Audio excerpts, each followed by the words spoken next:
अस्सलामुअलैकुम। आज पाकिस्तान की आवाज के साथ मैं हूं इमरान सुल्तान। नाज़रीन, 2.5 करोड़ से जायद आबादी का शहर कराची इस वक्त मसाइलिस्तान बना हुआ है, जिसे जहां मौका मिलता है कब्जा जमा लेता है, मनपसंद मुकाम चुनता है और फिर ठिया लगा लेता है। फिर चाहे वो जगह कानूनी हो या गैर कानूनी, काले धन के आगे ये बात कोई मायने नहीं रखती, क्योंकि इसकी वजह है वो माफिया जो इस पूरे धंधे का अहम किरदार है। हम बात कर रहे हैं उस कब्जा माफिया की, जिसने शहर की सरकारी से लेकर फलाही जमीनों तक पर कब्जा कर रखा है। इन्हीं में से एक कब्जा माफिया है गैर कानूनी टायर पंक्चर्स की दुकानों का, जिसे आप हर गली के कोने पर, हर फुटपाथ पर, हर मोहल्ले पर, हत्ता के हर आधे किलोमीटर के फासले पर एक टायर पंक्चर की दुकान देख सकते हैं। ये दुकानें कितनी कानूनी है और कितनी गैर कानूनी। 24 घंटे चलने वाली इन टायर पंक्चर शॉप्स पर इनकी आयरन, इनके कंप्रेसर और इनके ग्राइंडर्स के बिजली के बिल, जो कि कुंडे की बदौलत या गैर कानूनी कनेक्शन की रहमत से इंतहाई मामूली होते हैं, और बाद अज़ा ये बिजली के जिया या चोरी की मद में एक आम सारिफ से वसूल किए जाते हैं। तो आज के प्रोग्राम में इसी मौजू पर हम बात करेंगे, लेकिन उससे पहले जरा निशानदेही करते हैं उन मकामात की जहां पर यह गैर कानूनी धंधा काफी अरसे से जारी सारी है। कितने आपके हो गए सर? 110 रुपए। कितने हुए सर? 110 रुपए। अब तक किसी ने पूछा कि पंक्चर लगाने की कीमत है क्या? शायद नहीं, और अगर पूछ भी लिया हो तो इसकी कीमत किसी को मालूम ही नहीं। भाई पंचर का कोई खास रेट तो है नहीं, कोई 150 मांगता है, कोई 200 मांगता है, कोई 300 400, अपने अपने रेट है सबके। एक सबसे पहली बात तो ना इन लोगों के पास कोई प्रॉपर दुकान वर्कशॉप होती है, ऐसे कहीं भी इधर उधर की जगह केबिन एबिन ला के डाल के लोग बैठ जाते हैं। ना ही कागजात, ना ही फिक्स रेट, जिसका जो दिल चाहा मर्जी का रेट दे डाला। मैं छोटा था जब यहाँ आया था काम पे, और उस वक्त पंचर था 30 रुपए का, और अगर आज आप देखते हैं तो आज 90 रुपए का पंचर है। तो इसके दौरान पंचर 40 का हुआ, 50 का हुआ, फिर 70 का हो गया, फिर अभी 90 रुपए का पंचर हो गया। अब जितनी महंगाई बढ़ती जा रही है कोरोना की वजह से, बाकी भी हमारे हुक्मरानों की वजह से, तो उसी हिसाब से ये पंचर के ही बढ़ रहे हैं। जी भाई, है कोई पूछने वाला? कोई पुरसाने हाल नहीं, जहाँ दिल चाहा वहाँ ठिया डाल लिया, बस मर्जी के रेट तय किए और काम स्टार्ट। ये तो रेट थे बाइक पंक्चर के। अगर यही बाइक रात में पंक्चर हो जाए तो रेट डबल समझो। और अगर किसी ऐसे इलाके में पंक्चर हो जहां दूर दूर तक कोई और पंक्चर वाला नहीं, तो पंक्चर की जगह नई ट्यूब लेना पड़ जाएगी, क्योंकि अचानक ट्यूब से एक साथ 4 या फिर 5 पंक्चर भी बरामद हो सकते हैं। मेरे को एक पंचर का 170 रुपए भरना पड़ा। बोल ले टायर में कट है, पेटस लगाया, बोल ले 100 रुपए का है। पेटस मिलते फ्री में, कचरे में मिल जाए। मैंने बोला तुमने फिट किया, अभी कैसे कॉल है तेरे ऊपर? अगर 2 पंचर हो जाएं तो ये लोग कहते हैं कि ना ट्यूब दूसरी डाल दो, नहीं डाल दो ट्यूब। अच्छा जनाब, बाइक की कहानी तो जान ली, अगर पंक्चर हो जाए गाड़ी तो फिर कैसी दौड़े लगती हैं, मुलाहिजा करते हैं। हाँ भाई, चाचा पंचर कितने का लगा रहे हो? 100 रुपए का। तो भाई क्या हो गया, दिन पर दिन पैसे बढ़ते आ रहे हैं। हैं? कितने? 100 रुपए का। आपने सुना कि बाइक और गाड़ी के पंक्चर की कीमत क्या है? अब भला इनसे कोई ये पूछे कि ये कीमत तय कौन करता है? पहले 30 रुपए थे, फिर 70 हो गए, अब 120 रुपए हो गए। जब पुलिस वाले इनको तंग करते हैं, नतीजा ये है कि इनका पंक्चर का रेट बढ़ जाता है, इसलिए फिर पब्लिक फिसती है इस पे। सवारी सस्ती हो या महंगी, पंक्चर होने के बाद ही इसकी असल कीमत मालूम चलती है, खास तौर पर जब ये पंक्चर रात के वक्त हो। अगर पंक्चर वाला मिल जाए तो वारे नहीं आ रहे, और अगर पंक्चर वाले को हम मिल जाए तो उसके वारे नहीं आ रहे। जब सर्वे किया, इस तहकीक की गई इस मसले पे, और ये बड़ा लुक्रेटिव बिजनेस है। और सबसे पहले तो ये पता चलता है कि जनाब जितने भी मोस्टली जो बड़े बड़े गैर कानूनी टायर शॉप्स हैं, ये बड़े बाअसर लोगों के हैं। ये किसी आम आदमी के नहीं है कि उसने कहीं पे भी जाके अपने एक स्पॉट देखा और वहां पे 2-4 मशीनें लगा के उसने काम शुरू कर दिया। ऐसा कतई नहीं है। बाअसर लोग जो हैं इस कारोबार के अंदर इन्वॉल्व हैं। बिल्कुल ही अनरेगुलेटेड ये बिजनेस है। और फिर दूसरी चीज ये कि आम कनेक्शन जो 24-24 घंटे आप देखते हैं कि 3-3 शिफ्टों में काम होता है, और और उसके बाद इनके जो कंप्रेसर्स हैं, इनकी आयरन्स हैं और इनके जो ग्राइंडर्स हैं वो 24 घंटे चलते रहते हैं। ये 3 चीजें जरा आप दिन में 3-3 घंटे अपने घर में चला के देखें और उसके बाद देखें आपका बिजली का बिल कितना आता है। तो ये सारा लोड जो है आम सारिफ के ऊपर डाला जाता है। कुछ ऑब्जर्वेशन हम चाहेंगे एहसन अब्बासी, हमारे कॉरेस्पॉन्डेंट जब वो रिपोर्ट बना रहे थे, क्या ऑब्जर्वेशन की एहसन अब्बासी, ये कितना कितना प्रॉब्लम क्रिएट कर रहा है ये तमाम चीजें जो है और कितनी अनरेगुलेटेड है?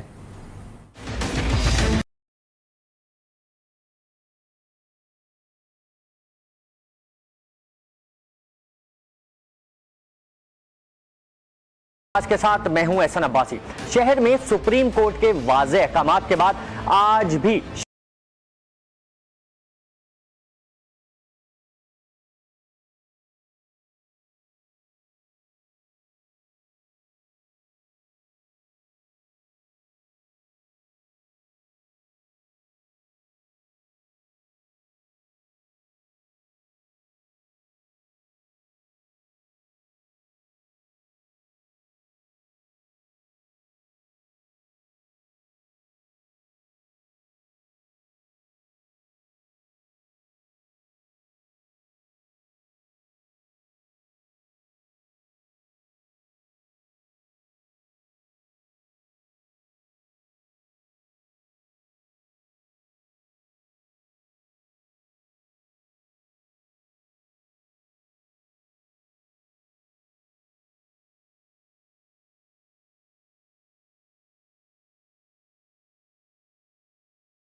चला जा रहा है, तो उसमें वो क्या मौक़िफ़ रखते हैं? अस्सलाम वालेकुम। वालेकुम।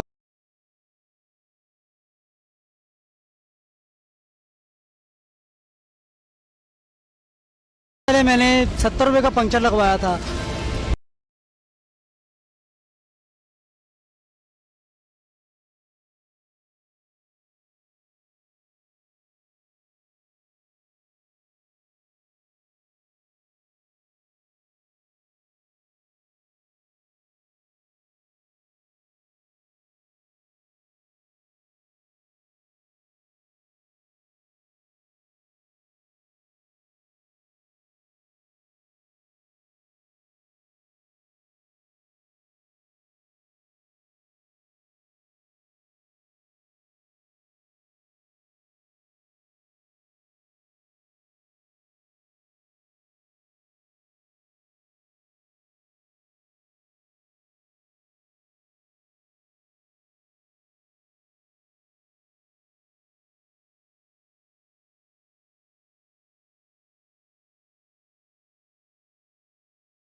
बोल ले टेर में कट है, पेटस लगाया, बोल ले 100 रुपए का है।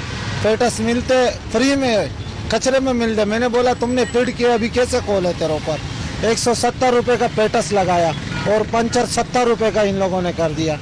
कभी 2 दिन के बाद पंचर हो जाते। पुराना गाड़ी होते दिन में 3-3 मरतबा, नया गाड़ी होते फिर हफ्ता भी चल जाते। अब देखिए, या तो फिर हुकूमत को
सकते हैं। पंचर के हवाले से जो मनमानी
अगर कार्रवाई के बाद इनको, ये भी गरीब लोग हैं, अगर इनके रोज़गार मुतासर होती है तो इनको कोई जायज़ जायज़ जो सरकारी चालान है वो जमा करवाएं और उनसे बाकायदा बैंक में जमा करवाएं। इसमें तो ये है कि ये जो पैसे आएंगे इसमें कौमी ख़जाने में फ़ायदा होगा, पाकिस्तान को फ़ायदा होगा। तो इसकी तो हम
मात पर कुंडे फराहम कर दिए, जहां पे खुद ही उन्होंने बोर्ड लगाए हुए हैं कि यहां से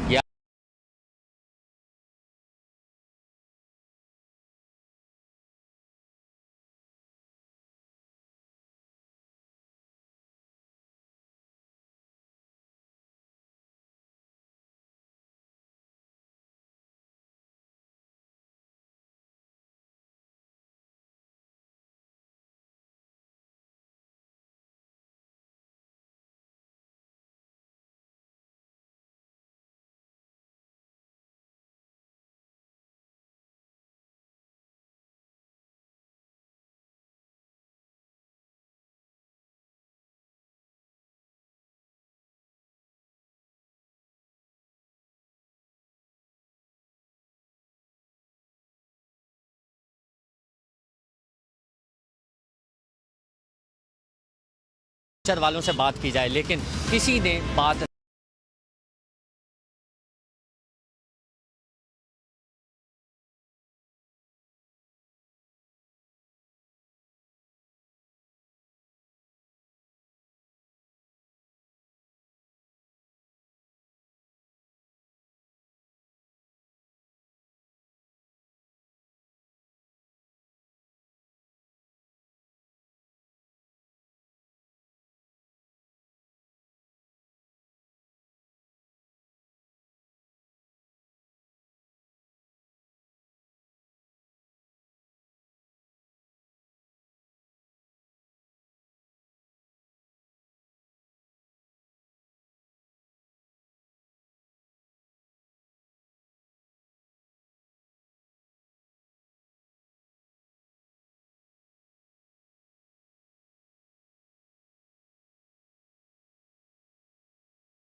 एहसन अब्बासी हमें बता रहे थे कि ये ट्रेड जो कि इलीगल है, गैर कानूनी इस सेंस में कि उनके पास कब्जा माफिया इंक्रोचमेंट जो है वो इस तरीके से की जा रही है और फिर इस पे जो हमारे इदारे हैं वो भी बाकायदा इसमें पूरा मुलव्विस हैं। इस शहर को पाक कैसे किया जा सकता है, इस बिजनेस को टू एन एक्सटेंट कानूनी किस तरीके से बनाया जा सकता है, आज के प्रोग्राम में इसी के ऊपर हम बात कर रहे हैं। एक छोटे से ब्रेक के बाद दोबारा मिलते हैं।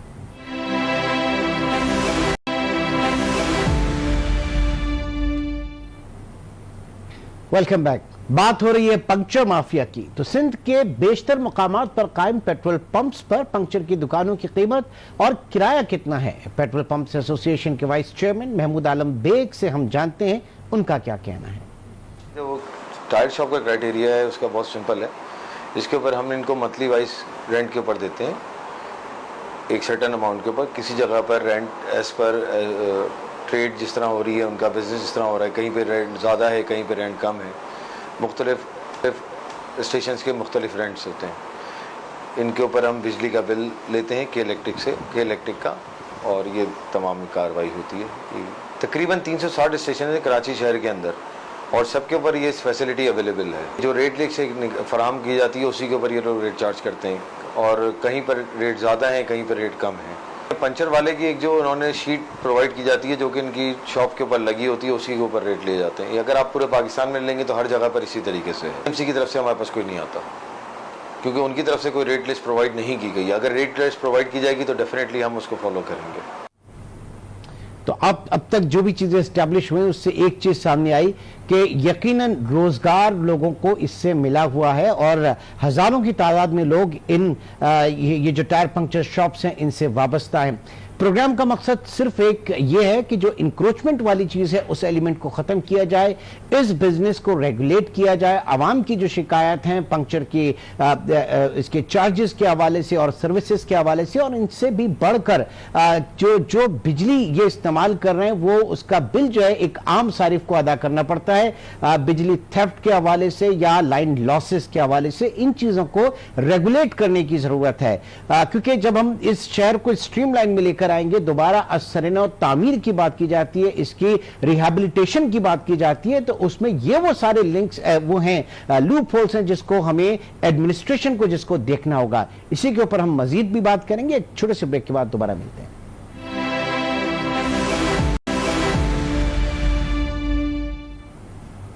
Welcome back. इस वक्त फाइनेंशियल एनालिस्ट खुर्रम शहजाद हमारे साथ मौजूद हैं। खुर्रम, आपको अपनी जिंदगी में कभी बाइक पर या गाड़ी में पंक्चर अगर कभी हुआ हो, उसके बाद उस पंक्चर को लगवाने के लिए जब कितनी देर वहां पर बैठे और जो भी एक्सपीरियंस, और उस एक्सपीरियंस को मैं चाहूंगा कि ये जो ट्रेड है, जो इसका इलीगल कंपोनेंट जो है, जो कब्जा माफिया जिस तरीके से बहुत पनप रहा है, बहुत लुक्रेटिव बिजनेस है, क्या आपकी इसके ऊपर सोच है? इसको अगर हम रेगुलेट करें, इसको हम बहुत अच्छे से करें और ये कि नेशनल किटी के अंदर भी अपना जो है वो हिस्सा डाले, रादर देन के ये सर्व करे कुछ माफिया टाइप्स लोगों को, क्या कहेंगे खुर्रम? जी बिल्कुल इमरान, ये बड़ा अच्छा आपने आज टॉपिक उठाया है। और ऑफ कोर्स वैसे तो बहुत सारे बिजनेसेस हैं इस तरह के जो लीगल चल रहे हैं और जिनका कोई कवर नहीं है, और वो ओपनली जो है कंट्री की रिसोर्सेज को यूज कर रहे होते हैं, और एक आम आदमी से पैसे प्राइस भी उनको मिल रही होती है, प्लस वो फिर आगे जो उनके पास रिसोर्सेज आ रही होती है वो भी इलीगल तरीके से जो है वो इकट्ठी की गई होती हैं, यानी कि कुंडे के थ्रू भी होती हैं, फिर और बहुत सारे इश्यूज होते हैं। तो नेचुरली एक तो देखें रिसोर्सेज का ज़्या होना, फिर टैक्स नेट में नहीं आना, और फिर जो है प्राइस चार्ज करना, और फिर ऑफकोर्स माफिया भी इसमें इन्वॉल्व होते हैं, जो रोड साइड माफियाज होते हैं, वो सब मिल के इस तरह के बिजनेस को शुरू करते हैं। इनफैक्ट मैं ये भी बता दूं कि वो पंचर होने का जो रीजन होता है वो भी ये बनते हैं एट टाइम्स, कि आपने देखा होगा कि मोटरवे पे भी कुछ तरह की चीजें हुई हैं कि जो टायर्स हैं वो आप पंचर होते हैं, करीबी में पंचर की दुकान होती है बड़ी, और वहीं पर आप पंचर लगवा देते हो। एक्चुअली ऑनगोइंग बेसिस पे आपको वो जो है इस तरह कर देते हैं। ये हमारा खुर्रम, हम जो लाइन लॉसेस की बात करते हैं, थेफ्ट की बात करते हैं, कितना पोर्शन आता होगा? क्योंकि आप जब मैसिव स्केल के ऊपर बात करें तो बहुत बिजली की बहुत ज्यादा चोरी इन अकाउंट्स में जाती होगी, और वो भुगतना जो है एक आम शहरी ने अपने बिलों के उसमें होता होगा। ये क्या ऑब्जर्वेशन है इस पे आपकी? देखिए, इसको दो हिस्सों में अगर आप तोड़ें कि एक कमर्शियल एंगल है इसका और एक रेजिडेंशियल एंगल है। रेजिडेंशियल एंगल को हम एक तरफ करते हैं, बट कमर्शियल एंगल बहुत बड़ा होता है, यानी कि जो ऐसे बिजनेसेस जो कि इलीगल भी होते हैं, प्लस या फिर ये कह सकते हैं कि डॉक्यूमेंटेड नहीं होते, तो उनका जो कुड्डा सिस्टम के थ्रू ये जो बिजली ले रहे होते हैं, ऑफ कोर्स या गैस ले रहे होते हैं, इन दोनों पे अब देखें ना, जो हमारी गैस कंपनीज है इनके जो चोरियां हैं वो बेसिकली एक परसेंटेज में जो है वो कैलकुलेट की जाती हैं, वो 10% से भी ज्यादा चली जाती हैं टाइम्स, 10%, 12%, जिसे आप जीओजी लॉसेस कहते हैं। अच्छा, आप खुर्रम हमारे साथ ही मौजूद हैं, 1 मिनट का जरा मैं जो है वो रजा अब्बास साहब हमारे साथ मौजूद हैं, आप इंफॉर्मेशन हैं Sindh petroleum and CNG association के। रजा साहब, बहुत शुक्रिया आपके वक्त का। ये फरमाइएगा, क्या आपकी ऑब्जर्वेशन है ये जो इलीगल ये पथारे हैं, इलीगल जो पंक्चर शॉप्स हैं, ये सर्व ज्यादा कर रही हैं या नुकसान ज्यादा पहुंचा रही हैं? जी वालेकुम सलाम। सबसे पहले तो बहुत बहुत शुक्रिया मुझे प्रोग्राम में इनवाइट करने का।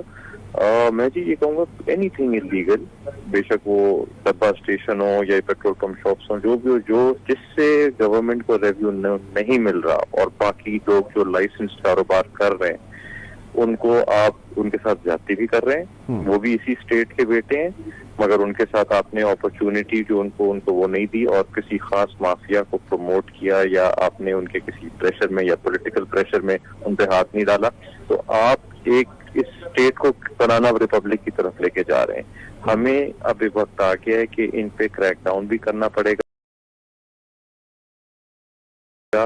और इस तरह के कोई कुछ बोलता है उसको गोली मार दी जाती है, उसको चुप करा दिया जाता है। लेकिन हम वैसे ही अब खत्म होकर तबाह हो रहे हैं, स्पेशली आफ्टर दिस कोविड। अब जब से ये कोविड आया है, लाइसेंस कारोबार की आपने देखे सेल्स चले गए हैं। अब एक बंदे ने बेचारे ने एक लाइसेंस पंचर शॉप खोली हुई है और वो प्रॉपर्ली एक बिल भी दे रहा है। फिर वो अगर वो किसी पेट्रोल पंप पे है तो पेट्रोल पंप की जो लैंड ओनर है, लैंडलॉर्ड, उसको बेचारे वो किराया भी दे रहा होगा वो बेचारा। मतलब ये डिस्करेज होता है, फिर ये जो कब्जा माफिया डिस्करेज करते हैं स्ट्रीमलाइन बिजनेस को। बिल्कुल बिल्कुल जी करते हैं और फिर किसी तरीके से उसको भी वो कहते हैं कि यार वो भी किसी तरह से कोई ना कोई चोरी कर ले, जबकि उसके लिए मुश्किल है, मगर बहरहाल मतलब कि आप चोरी प्रमोट कर रहे हैं। ठीक है, यानी हमारी सिविक एजेंसीज जो हैं उनका अहम किरदार होगा। बहुत शुक्रिया, रजा अब्बास और खुर्रम के साथ मौजूद थे। सिविक एजेंसीज हमारी, इनका अहम किरदार है इसमें कि वो कनेक्शन ही ना दें, डिस्करेज करें ऐसे लोगों को, ऐसे माफियाज को, और फिर कोशिश करें, इंसेंटिवाइज जरूर आप करें कि वो स्ट्रीमलाइन बिजनेस में आए, जो कि आपके एक्सचेकर को भी फायदा पहुंचाए, लोगों को रोजगार भी पहुंचाए। तो आज के प्रोग्राम से अब तक इतना ही। इंशाअल्लाह आपसे फिर मुलाकात होगी। अपना बहुत ख्याल रखिएगा। अल्लाह हाफिज।